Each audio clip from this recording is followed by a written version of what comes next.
Hey, thanks for being in the REC experience with Jas and Simeon. And today we are so excited to be sitting down with the principals at Mod Development, Nerez and Gary. Thank you so much for joining us, guys. Thank you for coming. So again, as I mentioned, we're obviously here to sit down and talk about the exciting new launch of 55 Charles. But before we get into the building, I want to talk a little bit about Mod Developments. Mod, we started the company about 10 years ago. We come from different backgrounds from the point of view of I had been running a high-rise division of a major Toronto developer for over 20 years. My background was as an architect and as a former city planner. And we got together about 10 years ago and decided, let's go out on our own. Let's try do things a little different from as opposed to a lot of the Toronto developers. A real focus on design and also on location. And our first project that we did was 5 St. Joseph, which was a home run on a whole bunch of different levels. Sure. It was Project of the Year at Build. It was High-Rise Design of the Year, Suite of the Year. Great reaction from the public. And I look back at it today and, there's like 0 vacancy rate in that building. Like everybody that bought in that building, did very well. That truly is one of the best received developments in the city of the downtown core, for sure. Thank you. And you guys aren't just too scared of heritage buildings. If we talk about another project, no, because that's nearing finish. Well, Simeon, what's interesting is that what I often hear from people is that they're tired of the same old, Yeah. and everybody wants to live in a unique place where they walk. Like at 5 St. Joseph, they walk in the front door of this Gothic arch from this old warehouse to get to their unit. Massey Tower, similarly, they're going to be walking into a 1905 bank with mosaic floors. There's something as opposed to just, another glass tower that's Cookie cutter. That's right. Yeah. So we've always focused on what does the building look like, and particularly what are the suites like? Are they, because you can have the most beautiful looking building. If the suites aren't good, there's no value there. And from an investor's perspective, when you have something that's so unique, tenants will pay you more. Not only is your value in terms of appreciation going to be higher, but you're also going to be able to demand higher in rents.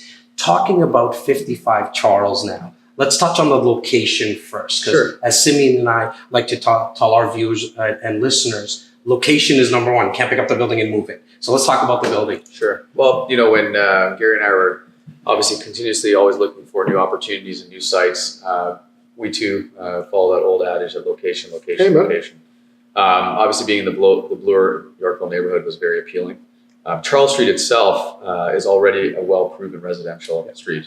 So, you're in Bloor Yorkville, but outside the hustle and bustle. You're on a nice residential street. So immediately we were drawn to the location from that perspective.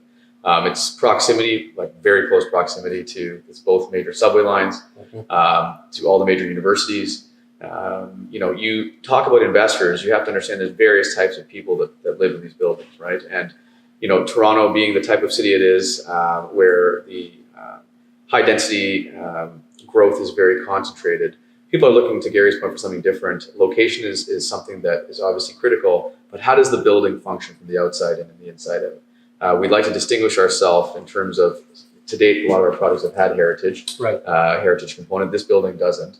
But what we've strived to do here is from the outside in, in retaining Peter Clues and Architects Alliance, we are going to have a beautifully sculpted 48-story tower following in the tradition of 5 St. Joseph, Massey, and Waterworks. Then you look from the inside out and retaining a firm that we've done a lot of business with, Ciccone Simone, that philosophy of really maximizing the livable square footage as people are living in smaller spaces. We felt that the site itself catered to us to do something, not just another point tower, but a beautifully sculpted, well-designed floor plate and exterior. So I think the location of the other amenities in the area is also a big factor. People want to be able to get to work or school, their day activities pretty easily. But then when they come home, they also want proximity to world-class amenities.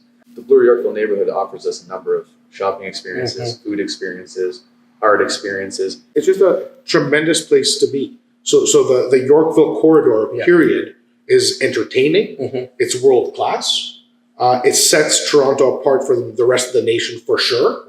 And we're talking about Charles Street between Yonge and Church. So it's on the east side of Yonge in that corridor. What kind of focus are we putting on size of the suites? What's the average suite?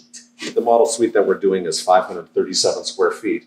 I've had people walk in and think, this can't be 537. It must be 650 square feet. Right. Because when you design things properly, then it doesn't really matter from that point of view. In our building, we've got suites ranging from, yes, studios at 400 square feet, but we've also got 2 bedrooms and 3 bedrooms at 1,000 square feet.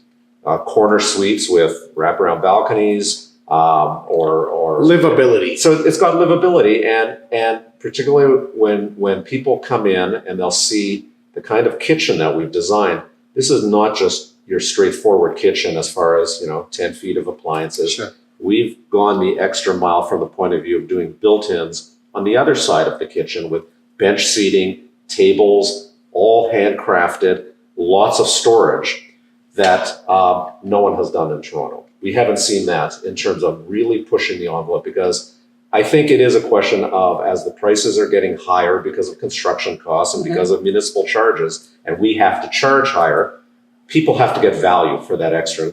Yes. And they have to be able to, not just when they're buying the unit, if they're going to rent it out and people are saying, oh my God, can I rent it out for this amount?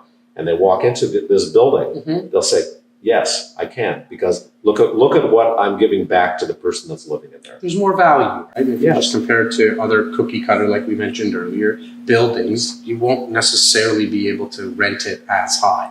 And as you spoke and touched on the amenities in the building, Sure. what can guys expect to see? Well, I can tell you that speaking from the inside out, because we already discussed the neighborhood themselves as a beautiful amenity itself, we wanted to ensure that people, as we live in smaller spaces, the space itself has to be fantastic, as Gary touched on.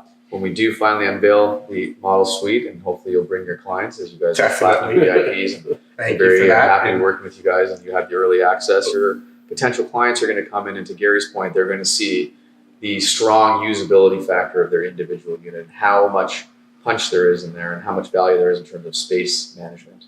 But then throughout the building, we have almost about 10,000 square feet on the 8th floor, where we're going to have indoor and outdoor space. And it's not just your typical indoor-outdoor space. We really pushed ourselves, as we do in all of our projects, but especially here, we had the ability to really rethink how we design gyms and that space, how we look at the outdoor space and people interact with each other. Okay, so how do you lay out communal tables? How do you have the outdoor, the kitchen amenities that people are looking for, the barbecues and all the rest of it, the fire pits? What's the view angles? How are we constructing the furniture? How are we placing various seating areas, as opposed to just dumping a bunch of things outside and having it as an afterthought? Who's behind the design and vision? Like, We've had a long-standing relationship with Ciccone Simone.